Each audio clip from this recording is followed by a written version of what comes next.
جو چیز آسمانوں میں ہے اور جو چیز زمین میں ہے سب اللہ کی تسبیح کرتی ہے، اسی کی سچی بادشاہی ہے اور اسی کی تعریف ہے، اور وہ ہر چیز پر قادر ہے۔ وہی تو ہے جس نے تم کو پیدا کیا، پھر کوئی تم میں کافر ہے اور کوئی مومن، اور جو کچھ تم کرتے ہو اللہ اس کو دیکھتا ہے۔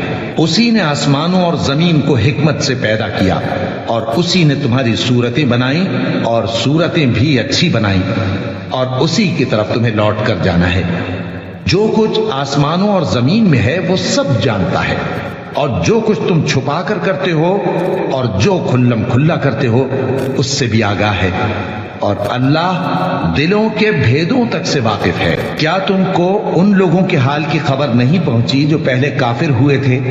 تو انہوں نے اپنی کرتوت کی سزا کا مزہ چکھ لیا، اور ابھی دکھ دینے والا عذاب اور ہونا ہے۔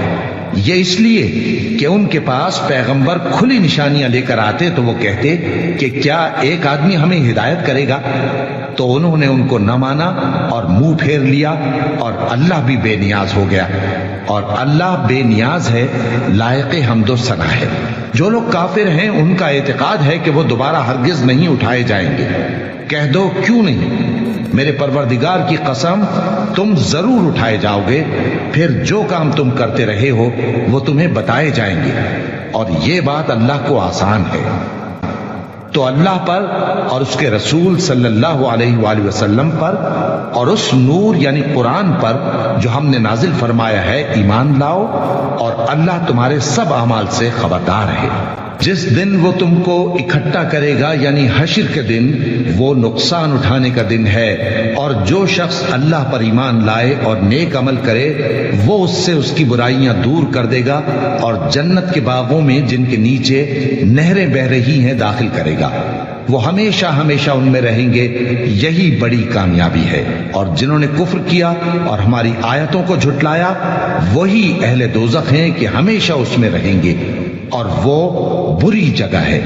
کوئی مصیبت نازل نہیں ہوتی مگر اللہ کے حکم سے، اور جو شخص اللہ پر ایمان لاتا ہے وہ اس کے دل کو ہدایت دیتا ہے، اور اللہ ہر چیز سے باخبر ہے۔ اور اللہ کی اطاعت کرو اور اس کے رسول کی اطاعت کرو، پس اگر تم منہ پھیر لوگے تو ہمارے پیغمبر کے ذمے تو صرف پیغام کا کھول کھول کر پہنچا دینا ہے۔ اللہ جو معبود برحق ہے اس کے سوا کوئی عبادت کے لائق نہیں، تو مومنوں کو چاہیے کہ اللہ ہی پر بھروسہ رکھیں۔